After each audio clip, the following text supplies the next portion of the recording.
Hi everybody, my name is Rupa, working as assistant professor in Chevron Engineering College. Now I am dealing the subject electrical machines 2, and today's topic in electrical machines 2 is types of single phase motors.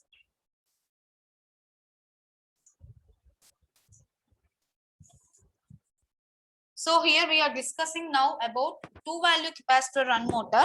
So this motor will be starting with a high capacitor, and it will, after the running position, after it comes to running position, it will be connected to a lower capacitor. Actually, this higher capacitor, high value of capacitance is in series with the starting window. So the starting torque will also be high. As we are taking the high capacitance, we are taking the starting torque, we are getting the starting torque is also high. Because at this time of starting, the high capacitance is connected to the starting winding. So we are getting starting torque. And when we are into the running positions, the capacitor will be switching to the lower type capacitance, and it is substituted by a centrifugal switch. Okay, so both the running and the starting windings will be remaining in the circuit only permanently. No any detachment of circuits, no any detaching of running and starting windings. So the two values of capacitance can be obtained by following ways. By two following ways. First one, by using two capacitors in parallel at the start and then switching out for one for low value run, or by using a step-up auto transformer in conjunction with the one capacitor, so that the effective capacitance value is increased for the starting purposes. So by these two values of capacitance, we can obtain a perfect running and starting perfect running and startings. So if you see in the figure 36.31, B is an electrolyte capacitor, electrolytic capacitor, and it is having high capacity. Okay, so whenever you are using for high capacities, it is used for only short duties. Okay, so B is electrolytic capacitor of high capacity, and it is used for only short duties. And coming to the A here, it is a oil capacitor. It is having very low values. So if you are using very low values of capacitance, it can be continuously used. So continuous duty can be done. So generally capacitor B is 10 to 15 times the running capacitance A. Okay, so at the start, when the centrifugal switch is closed, two capacitors are put in parallel. Okay, at the start, when the centrifugal switch is closed here the centrifugal switch is S. So at the starting times, when the centrifugal switch is closed, two capacitors are put in parallel, so that their combined capacitance is equal to sum of their individual capacitances. And after the motor reaches 75% of the load speed, then we have to open the switch S. Now, if you open the switch S, what happens? B will be disconnected. So B capacitance, that high capacitance will be disconnected, because we are taking this high capacitance at the time of starting only. So after the motor has reached 75% of the full load, the B capacitance has to detach from the circuit. So for this, we have to open the switch here. We have to open the switch S. So now what happens? Only capacitor A remaining in the circuit starting winding. So in this way, both the optimum starting and running performance is achieved in such type of motors. Okay, so if anyone properly designs this, the perfectly designed thing is such if it is perfectly designed, these capacitors have operating characteristics very closely resembling to a two-phase motors. So if you compare the characteristics of both these two-value capacitor run motor and a two-phase motor, these characteristics will be resembling very closely. Okay, because their performance is generally characterized by four types. First one is how they starts, ability to start a heavy load. Okay, how they starts the heavy load.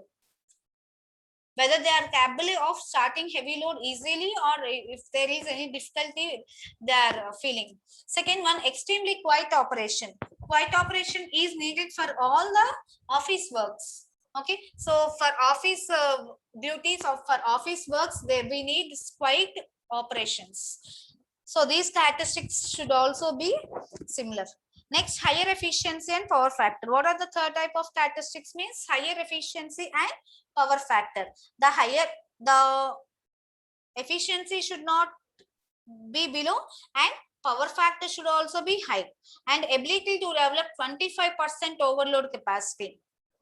Okay, so they can has the ability of overloading with 25% of overload capacity. So these because of all these ideal characteristics, what the two value capacitor run motor is having, because of all the advantageous characteristics, these are ideally suited for where the load requirements are severe. For example, if you take compressors and 5-strokers, these are the characteristics we need mainly in these compressors and 5-strokers. Okay, so the use of auto transformer and single oil type capacitor is here. I am showing you in figure 36.32. So the transformer and the capacitor are sealed in a rectangle iron box. So this rectangle iron box is mounted on the top of the motor. On the top of the motor only this rectangular iron box is mounted. Okay, so the idea behind this using this combination is that the value of capacitor C connected in the secondary of step-up transformer, it appears to be a primary. Okay, for example, if you value it appears to be primary, means the value of K square C is appeared to be in the primary, where K is the voltage transformation ratio, V2 by V1, N2 by N1, and I1 by I2 is the K value. So for example, if actual value of C is taken as 4 microfarads and the K value is 6, then the low voltage primary acts as if it has 144 microfarads, because K square into C, K is 6 and C is 4 microfarads. So totally 144 microfarads. It acts as a 144 microfarads in the low voltage primary. Okay, so this obviously effective value of capacitance has increased 36 times. Actually, you are taking 4 and you are getting 144. So the effective value of the capacitance has been increased 36 times. In the start position of the switch, the connection is made to mid-tap of the auto transformer, so that if you take that exactly the mid-tap, the value of K will be 2. So the effective value of capacitance at the start, by this conclusion, what we can say is the effective value of capacitance at the time of starting is 4 times the running value. Okay, so if it starts like this, what happens? It is very sufficient to start a very high torques. We can start any load. We can start lifting or something, any load. Okay, so after the starting, when the motor speeds up, the centrifugal switch will be shifting the capacitance from one voltage cap to another. From one voltage cap to another, it will be moving. So that what happens, the voltage transformation ratio will be changing from higher value to starting to a lower value for running. Okay, K will be changing. It will be higher at the time of starting, and it will be changing to lower values when the motor is running at normal positions. The capacitor here, which is actually the paper tinfoil construction. How it is used means, it is immersed in a high grade insulation like wax or mineral oil, then it is used there. Okay, so a capacitor of paper tinfoil construction is immersed in a high grade insulation like wax or mineral oils. This is about two value capacitor run motor. Now we will see about shaded pole single phase motors. These are the types of single phase motors what we are discussing. Okay, so this is a shaded pole single phase motor. Shaded pole means one of the pole is shaded, so that's why it got the name shaded pole single phase motor, right? So in such motors we can see in the diagram.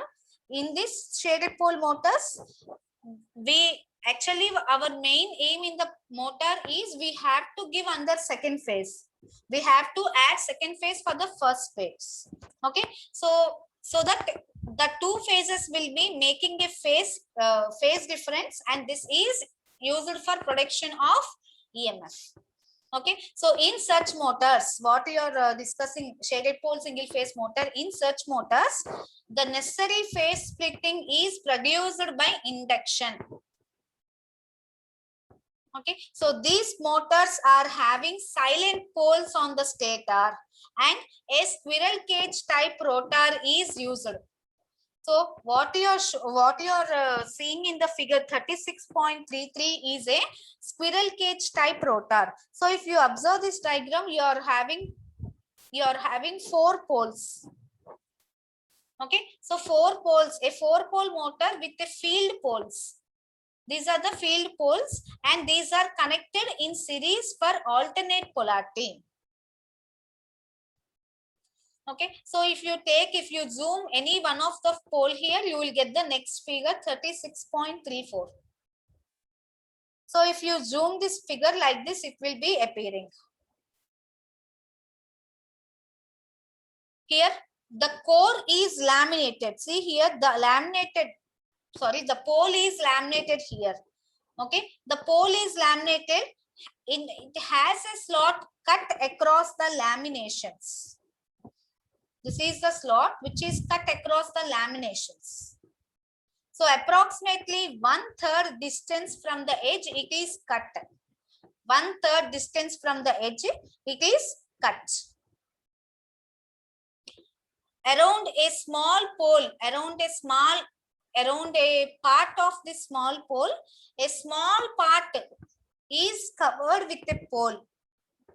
Okay, so this is placed with this small cutting portion of the pole. It is placed with a short circuited copper coil. This is called as shading coil. Okay, and this part of pole is called as shaded pole or shaded part, and the other part is called as unshaded part. Okay, so where we are keeping the copper bar, it is called as shading coil, and where we are not keeping the copper bar, it is called as unshaded part. Okay, so now we will see the function. If you take a alternating current and if it is passed through the exciting winding surrounding the whole pole, if you are taking a alternating current and it is made to pass through the poles, the axis of the poles will be shifted from unshaded part to shaded part. So from A to B, like this, as I shown you in the figure, from A to B, from anti-clockwise direction, from 12 to 11, it will be moving. Okay, so this is called as magnetic of axis, and this axis will be shifting from unshaded part to shaded part. So this shifting of magnetic axis is in effect equivalent to actual physical movement of the pole. It depends upon the actual physical movement of the pole. So hence when the rotor starts rotating in the direction of the shift, that means from left to right, that is from unshaded part to shaded part. Okay, so now the rotor will be also rotating from unshaded part to shaded part. So how will be it rotating? I will show you. So consider this. Let us now discuss why there is a shifting of magnetic axis taking place. So you have to remember one point, that this shading coil is highly inductive. When the alternating current will be when the alternating AC current will be flowing through the exciting coil, it tends to increase. Okay, and it induces the current in the shading coil by transformer action. So what is the current direction means? It will be opposing its growth. According to the Lenz's law, it opposes the cause for it. So cause for developing the current. What is the cause for developing the current? It will be opposing that. So this is according to the Lenz's law. Okay, so that's why there is a direction of movement from unshaded part to shaded part, so that it will oppose its growth. So what happens now when it opposes the growth? The flux density will be decreasing in the shaded part. Okay, the flux density will be decreasing and the exciting current will be increasing. So however, the flux density increases in shaded part when the exciting current will be starts decreasing.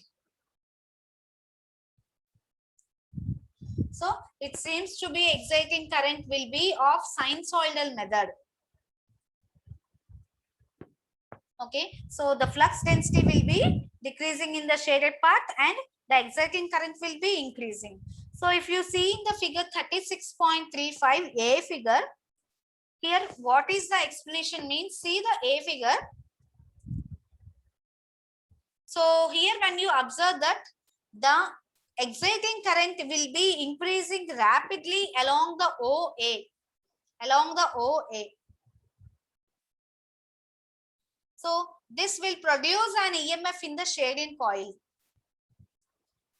So the EMF will be produced in the shading coil. So as the shading coil is of low reluctance, large current will be set up in the direction in order to oppose the rise of exciting current.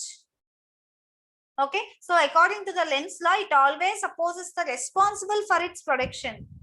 So which produces that? It is responsible. It is what is the parameter it is producing, that the Lenz's law will be opposing that parameter. Okay, so hence flux mostly shifted to unshaded part and the magnetic axis will be lying along the middle of this part, that is NC. The magnetic axis is called as NC. Now we will see the second figure B. So now we are considering the movement when the exciting current is nearer to its peak value, that is from point A to B. So here if you observe that, here we are getting the exciting current at the peak points. Okay, so here the change in exciting current is very, very low as compared to first one. The change in the exciting currents is very low. So if the exciting current is no low, what happens? A voltage is not there. That means no current is induced in the shading coil.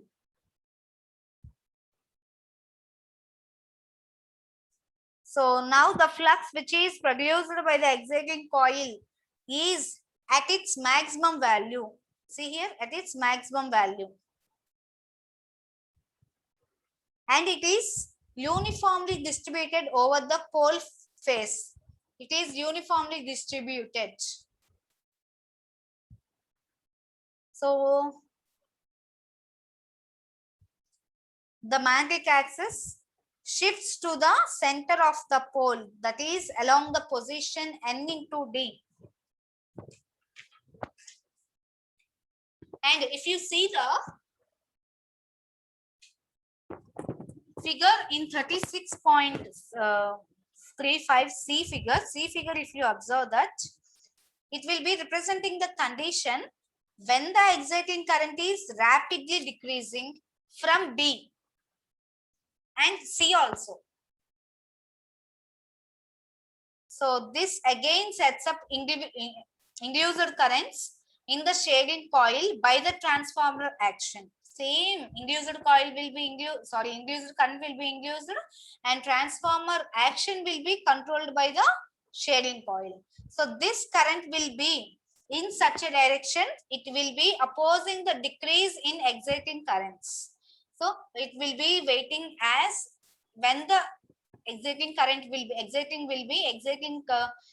will be dropped to zero values.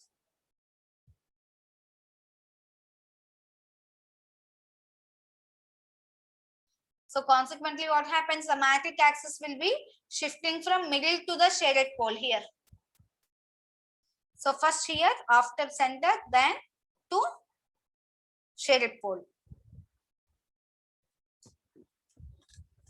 So for all these discussions, we have find that during the half cycle, positive half cycle of the exciting current, a north pole shift along the pole from the unusual to the or unshaded to the shaded part. So if you observe for duty cycle of next half cycle also, it is very exciting. Okay, so during the next negative half cycle, the exciting current will be S pole trails along, will be S poles, that means south poles.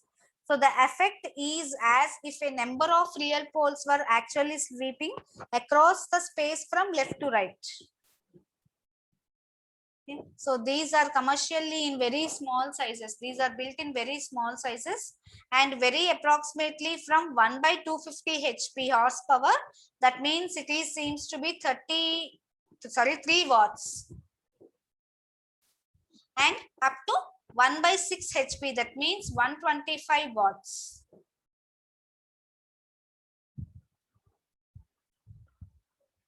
So we know that almost all the motors are simply designed.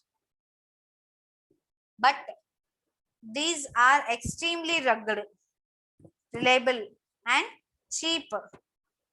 So because of the advantage what I have stating below, these are the poverties of the, these are the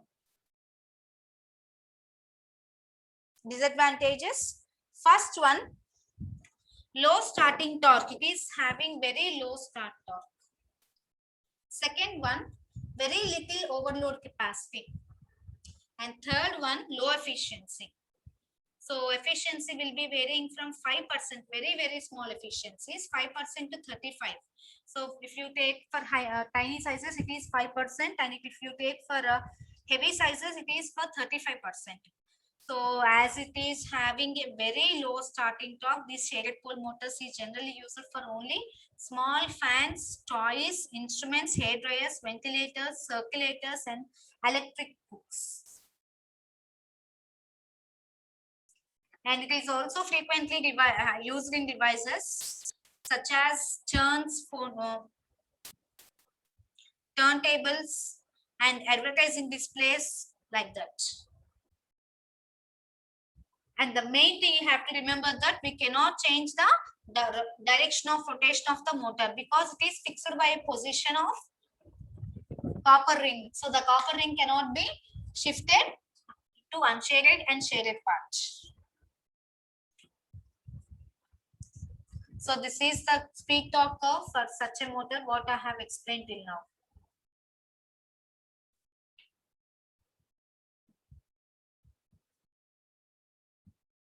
Next, the last topic is AC series motors. So in an ordinary DC series motor, these were connected to the AC supply. What happens? It will rotate and exert unidirectional torque because the current flowing both in armature and field reverse at the same time.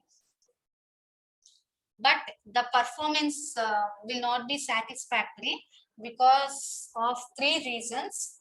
In that first reason is the alternating flux will cause excessive eddy current loss in the yoke and field cores. Okay, so if you do like this, if you get more loss, what happens? The machine will get extremely heated. Second one, if you take the brushes in the motor, they will be operating silently without any sparks. Okay, so but if you take this AC series motor, various sparkings will occur at the brushes because it is dealing with huge voltage and currents induced in short circuit armature coils during their commutation periods. And third last disadvantage, not satisfactory reason, is the power factor is very low because of high inductance of field and the armature circuits. And if you make any simple modifications for that, we can have a satisfactory single phase motor. So you can have a AC series motor satisfactory also when you made some improvements to the design. That means if we are getting so much of eddy current losses, what we have to say? We have to do eddy current losses have been reduced by laminating the entire iron structure of the field cores and yokes. So mainly this is more important to reduce the eddy current losses. We have to laminate it. Okay, so we said before in before discussions that power factor is also very low. So in order to power factor improvement, it is possible only when reducing the magnitudes of the reactance of the field and armature windings. So field reactance is reduced by reducing the number of turns on the field windings. For a given current, it will be reduced. The field EMF which will result in air gap flux, and this will tend to increase the speed, but it reduces the motor torque. And in order to obtain the motor torque in the same level what you have experienced before, it will now be necessary to increase the number of armature turns. Proportionally, we have to increase the armature turns. So if you do like this, this will result in necessary increase the number of armature turns proportionally.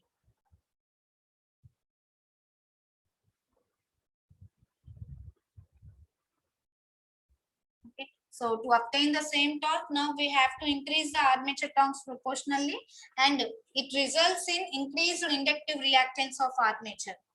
So that what happens, overall reactance of the motor will not be decreased. And the increased armature MMF, it is neutralized effectively by using compensating windings. You see the next figure, this is the AC servo motor and control box. Both are shown here. And next, see here, in conductively compensated motors, the compensating winding is connected in series with the armature. If you see the figure here, the compensating winding is connected in series with the armature. So when you compare with inductively compensated motors, the compensating winding is short circuited and it has no interconnections with the motor circuit. So in figure B, you can see that in commutation, in neutralizing the armature EMF and inductively compensated compensators, A figure is used. So if you use the compensating winding, it acts as a short circuited secondary of the transformer, for which the armature winding will be acting as a primary.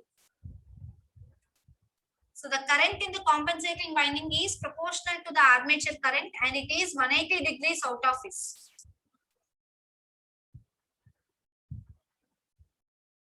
And we know the fact that all the motors, series motors, are provided with commutating poles for improving the commutation.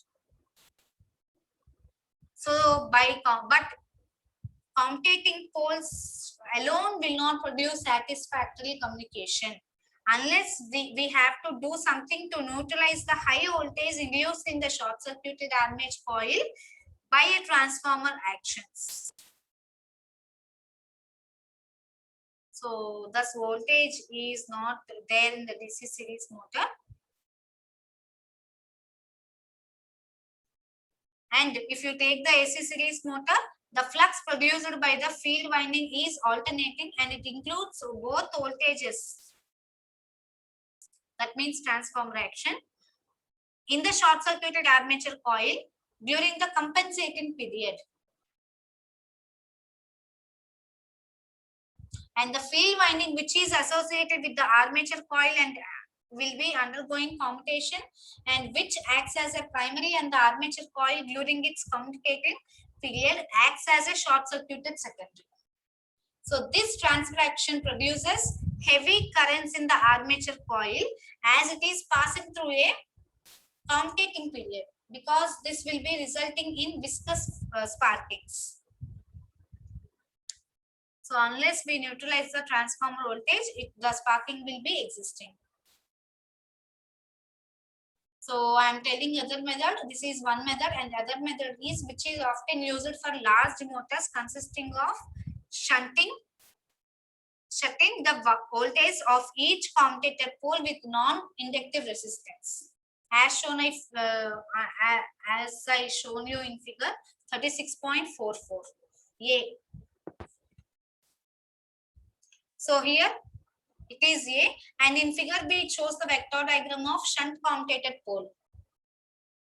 So the current IC through the commutating pole, here the current IC from the commutating pole,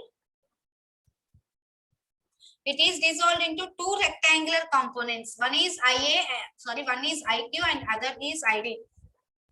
So ID will be producing the flux which is in phase with total motor current I, whereas it is produced by flux IQ.